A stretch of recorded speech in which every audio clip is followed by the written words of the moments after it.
ఈరోజు మనము మాట్లాడుకోబోతున్న టాపిక్ ఏంటి అంటే, పెళ్ళైన ప్రతి ఆడది ఏదో ఒక సందర్భంలో తన భర్తతో గొడవ పడినప్పుడు కానీ, లేదా ఏదో ఒక సందర్భంలో అసలు ఇటువంటి వ్యక్తిని నేను ఎందుకు పెళ్లి చేసుకున్నానురా, ఇటువంటి వ్యక్తిని పెళ్లి చేసుకుని నేను చాలా పెద్ద తప్పు చేశాను, ఈ వ్యక్తితో నాకు ఎప్పుడు విడాకులు వస్తాయిరా అని కోరుకున్న సందర్భం ఏదో ఒకటే ఉంటుంది. ఇది సర్వసాధారణంగా ప్రతి ఆడవాళ్ళ లైఫ్లో వచ్చేదే. కానీ కొంతమంది ఆడవాళ్ళకి మాత్రం నిజంగా నరకం చూస్తారు. ఈ నరకంలో నుంచి నేను ఎప్పుడు బయటపడతానురా అని ప్రతి నిత్యం అనునిత్యం వారు కోరుకుంటారు. ఈరోజు మనము అటువంటి ఒక రియల్ స్టోరీని చూద్దాం.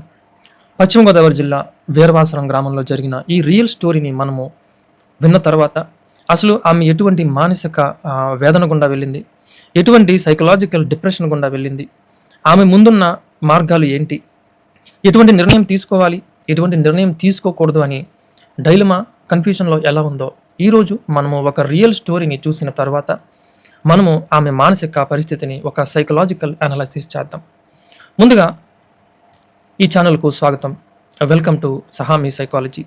ఈ ఛానల్ యొక్క ముఖ్య ఉద్దేశం ఏంటి అంటే, పెళ్ళైన వారి జీవితంలో వారు ఎదుర్కొంటున్న సమస్యలు, వారు ఎదుర్కొంటున్న డైలీ లైఫ్ ప్రాబ్లమ్స్, వారు ఎదుర్కొంటున్న మానసిక సమస్యలు, ఇవన్నీ కూడా మనము ఈ ఛానల్లో చాలా రియలిస్టిక్గా రియల్ లైఫ్ ఎగ్జాంపుల్స్తో, రియల్ లైఫ్ స్టోరీస్తో ఒక సైకలాజికల్ అనాలిసిస్ చేస్తాము. ఈ ఛానల్ ఖచ్చితంగా ఎవరికి ఉపయోగపడుతుందంటే, పెళ్ళయ్యి ఆ వైవాహిక జీవితంలో, ఆ మ్యారేజ్ లైఫ్లో సరిగ్గా అడ్జస్ట్ అవ్వలేక, సరిగా అందులో ఎమరలేక, ఎందుకు పెళ్లి చేసుకున్నానా అనే ఫీలింగ్తో బాధపడుతున్న వారికి, లేదా డైలీ లైఫ్ వారి మ్యారేజ్ లైఫ్లో వస్తున్న ప్రాబ్లమ్స్కి సొల్యూషన్స్ వెతుకుతున్న వారికి ఈ ఛానల్ ఉపయోగపడుతుంది. వెల్కమ్ టు సహామీ సైకాలజీ.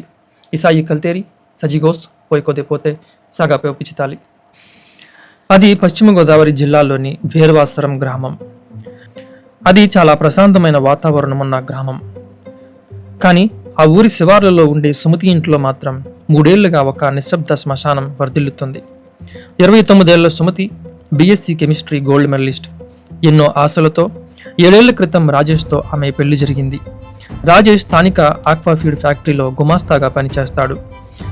పెళ్ళైన కొత్తలో అంతా బాగానే ఉన్న కాలక్రమేణా రాజేష్ అసలు రంగు బయటపడింది. ముఖ్యంగా 2వ ప్రసవం తర్వాత సుమతి జీవితం నరకప్రాయమైంది. రాజేష్కు తాగుడు, సిగరెట్లు అలవాటుగా మారాయి. ఆ అలవాటు కాస్త ముదిరి ఫోన్లలో ఇతర అమ్మాయిలతో చాటింగ్ చేయటం, ఆఖరికి పనిచేసే చోట ఒక ఆవిడతో అక్రమ సంబంధం పెట్టుకునే వరకు వెళ్ళింది. ఇంట్లో పెళ్ళాం, 2 పిల్లలు ఉన్నారనే కనీస బాధ్యత అతనికి లేదు. సుమతికి ఇచ్చే గౌరవం మాట దేవుడెరుగు.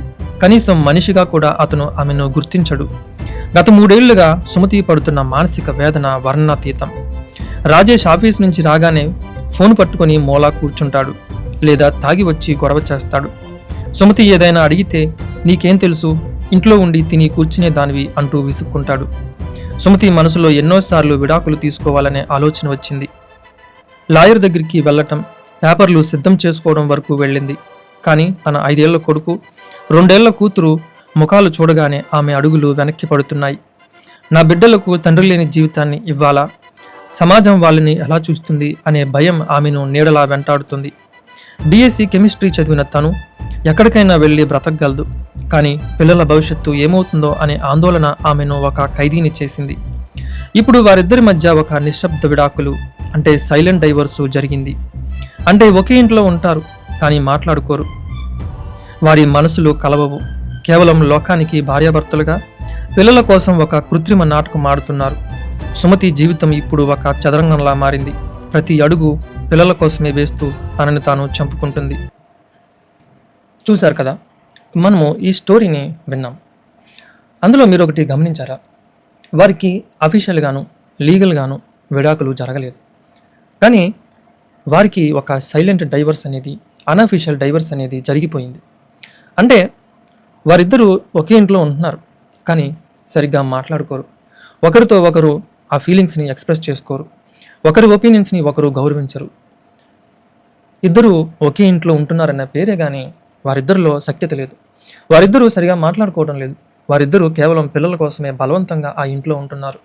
వారిద్దరూ కేవలం నలుగురు ఏమనుకుంటారనే ఒక కారణంతో ఆ ఇంట్లో బలవంతంగా ఉంటున్నారు. ఆ ఇద్దరు ఒకవేళ వీరిద్దరూ విడిపోయినా కూడా పెద్దలు మళ్ళీ మమ్మల్ని కలుపుతారు అనే భయంతో కలిసి ఉంటున్నారు. అంతేగాని వారిద్దరి మధ్యన ఆ ప్రేమ, ఆ బాండింగ్, ఆ అన్యోన్యత అనేది మిస్ అయిపోయింది. దీనినే సైకాలజీలో సైలెంట్ డైవర్స్ అంటారు. అంటే వారికి అఫీషియల్గానే డైవర్స్ అవసరం లేదు, అన్అఫీషియల్గా సైలెంట్గా వారిద్దరి మధ్యన విడాకులు జరిగిపోయినాయి. 7 ఏళ్ల బంధం అన్యోన్యంగా లేకుండా, ప్రేమగా లేకుండా 3 ఏళ్ల నుంచి అలానే కొట్లాడుతూనే జరుగుతుంది. సో అది అన్అఫీషియల్గా వారిద్దరికి విడాకులు జరిగిపోయాయి. ఇంకా మీరు ఇంకొకటి గమనించండి, సుమతి పిల్లల కోసం అని చెప్పేసి ఉంటుంది అన్న పేరే కానీ పిల్లల మీద వారిద్దరూ రోజు పడుతున్న గొడవలు ఎంత మానసికంగా వారిని ఇబ్బంది పెడతాయి. రోజు వారు పడుతున్న గొడవలు, కొట్లాట్లు, వాదనలు, వారిద్దరికి మధ్య లేకపోవడం, సఖ్యత లేకపోవడం, ఇదంతా పిల్లల మానసిక ఆరోగ్యం మీద విపరీతమైన ప్రభావం చూపుతుంది. పేరుకే వారిద్దరూ పిల్లల కోసం కలిసి ఉంటున్నారు, కానీ వారిద్దరు గొడవల వల్ల మానసికంగా పిల్లలు చాలా వెనకబడిపోతారు. ఇంకా మూడో విషయాన్ని మీరు గమనించినట్లయితే సుమతి సైకలాజికల్గా చాలా డౌన్ అయిపోయింది. సైకలాజికల్గా తాను చాలా వీక్ అయిపోయింది. తాను పెళ్ళి అవ్వకముందు వరకు కూడా స్టడీస్లో చాలా ముందున్న వ్యక్తి పెళ్ళైన ఒక 2-3 సంవత్సరాలు బాగానే ఉంది. తరువాత ఈ గొడవలకి, భర్త తాగుడికి, భర్త వేరే ఇతర అలవాట్లకి బాధ్యత లేకుండా తనని పట్టించుకోవడం వల్ల సుమతి మానసికంగా కృంగిపోయింది. ఎప్పుడైతే తాను మానసికంగా కృంగిపోయిందో తనకున్న చదువు కూడా వెనక్కి వెళ్ళిపోయింది. పెళ్ళి అవ్వకముందు వరకు కూడా నేను ఎటువంటి ఉద్యోగాన్నైనా కొట్టగలను, నేను చదవగలను, మంచి జాబ్ని చేయగలను అని చెప్పి అనుకున్న ఆమె ఈ మానసిక ఒత్తిడి వల్ల, ఈ గొడవల వల్ల, ఈ పోట్లాటల వల్ల తాను బీఎస్సీ కెమిస్ట్రీలో గోల్డ్ మెడల్ సాధించిన వ్యక్తి ఈరోజు కనీసం ఒక చిన్న ఉద్యోగాన్ని సంపాదించగలనా అనే డైలమాలో పడిపోయింది. నిజంగా ఈ సమస్యను చాలామంది ఫేస్ చేసే ఉంటారు. పెళ్ళి అవ్వకముందు వరకు కూడా లేడీస్ చాలామంది చదువుల్లో ముందే ఉంటారు. తర్వాత ఈ భర్తతో గొడవలకి, ఈ అత్తమామల గొడవలకి, పిల్లల టెన్షన్స్ పడిపోయి, పిల్లల ప్రెజర్లో పడిపోయి పెళ్ళైన ఒక 7-8 ఏళ్ల తర్వాత వారు ఏదన్నా చిన్న ఉద్యోగం సంపాదించగలనన్న కాన్ఫిడెన్స్ కూడా వారికి ఉండదు. ఇది మానసికంగా మనం ఎంత ఒత్తిడికి గురయ్యామనేది ఒక చిన్న ఉదాహరణ. అంటే మనిషి మానసికంగా ఒత్తిడికి గురైతే తనకున్న తెలివిని, జ్ఞానాన్ని కూడా మర్చిపోతాడు. ఇక ఈరోజు మనము ఆ స్టోరీని, వారి లైఫ్ని గమనించినట్లయితే నాకు ఒకటి అనిపిస్తుంది. సుమతి మొట్టమొదటిగా చేయాల్సిన పని ఏంటంటే తను చదివిన చదువుకి చిన్నదో పెద్దదో ఏదో ఒక ఉద్యోగం అయితే ముందు సంపాదించుకోవాలి. ఎందుకంటే ఒక పక్క భర్త తన వైపు బాధ్యతగా లేడు, తనతో సరిగా మాట్లాడడం లేదు, తన వైపు ప్రేమ లేదు, వేరే అలవాట్లు రావడం వల్ల తన మీద ఇష్టం పోయింది. మొట్టమొదటిగా తాను చేయాల్సిన పని ఏంటంటే ఆర్థికంగా తన కాళ్ళ మీద తాను నిలబడటం. ఎప్పుడైతే భర్త మీద ఆధారపడకుండా తన కాళ్ళ మీద తాను నిలబడుతుందో తెలియకుండానే తన మనసు తనకి ధైర్యాన్ని ఇస్తుంది. తెలియకుండానే తనకి ఒక రకమైన జీవితంలో ముందుకు వెళ్ళగలను అనే కాన్ఫిడెన్స్ ఇస్తుంది. సో ఈ వీడియో చూస్తున్న వారిలో ఎవరైనా కూడా ఇదే సమస్య గుండా వెళ్తున్నట్లయితే, ఒకవేళ మీరు మంచిగా చదువుకుని ఉండి ఇటువంటి సమస్య గుండా వెళ్తున్నట్లయితే ముందుగా మీరు ఆర్థికంగా మీ కాళ్ళ మీద మీరు నిలబడడానికి ప్రయత్నించండి. ఎప్పుడైతే మీరు మీ కాళ్ళ మీద నిలబడతారో మీకు మానసికంగా ఒక ధైర్యం వస్తుంది. నేను ఎవరి సపోర్ట్ ఉన్నా లేకపోయినా నా జీవితంలో నేను ముందుకు వెళ్ళగలను, నా పిల్లల్ని నేను పోషించుకోగలను, నా పిల్లలకి ఇటువంటి గొడవలతో కూడిన లైఫ్ని ఇచ్చే బదులు ఒంటరిగా నేను నా పిల్లల్ని పెంచుకొని వారికి ఒక మంచి లైఫ్ని ఇవ్వగలను అనే ధైర్యం మీకు ఆ ఉద్యోగం ఇస్తుంది. మీరు చదివిన చదువుకి ఆ స్థాయికి తగ్గ ఉద్యోగం అయినా అవ్వకపోయినా కూడా మొదటగా మీరు ఆర్థికంగా బలంగా ఉండడానికి ప్రయత్నించండి. ఖచ్చితంగా అది మీకు లైఫ్లో ఒక కొత్త హోప్ని, కొత్త ఆశని, నీ పిల్లలకి ఇటువంటి టెన్షన్స్, గొడవలు లేని లైఫ్ను ఇవ్వగలను అనే ఆశను మీకు ఇస్తుంది. సో ఈ వీడియో చూస్తున్న వాళ్ళు ఎవరైనా ఇటువంటి సేమ్ సిచ్యువేషన్ గుండా వెళ్తున్నట్లయితే మొట్టమొదటిగా మీరు చేయాల్సిన పని ఆర్థికంగా బలంగా ఉండండి. ఇక రెండవది, మీరు మానసికంగా ధైర్యంగా ఉండాలి. ఎందుకంటే ఈ సిచ్యువేషన్స్లో మీరు ఒంటరిని అనే ఫీలింగ్ వస్తుంది. అటుపక్క మీ భర్త నుంచి సపోర్ట్ ఉండదు, మీ తల్లిదండ్రుల నుంచి సపోర్ట్ ఉండదు. ఎందుకంటే తల్లిదండ్రులు ఎలా పెంచుతారంటే మనల్ని, ఆడపిల్ల అనేది ఖచ్చితంగా మెట్టినింటికి వెళ్ళిన తర్వాత మళ్ళీ పుట్టింటికి తిరిగి రాకూడదని చెప్పేసి మనకి చిన్నప్పటి నుంచి మనల్ని అలా కండిషన్గా పెంచుతారు. సో అటు నీ తల్లిదండ్రుల నుంచి సపోర్ట్ ఉండదు, నీ హస్బెండ్ నుంచి సపోర్ట్ ఉండదు, ఇటు పక్క అత్తమామల నుంచి సపోర్ట్ ఉండదు. కాబట్టి నువ్వు మానసికంగా ధైర్యంగా ఉండాలి.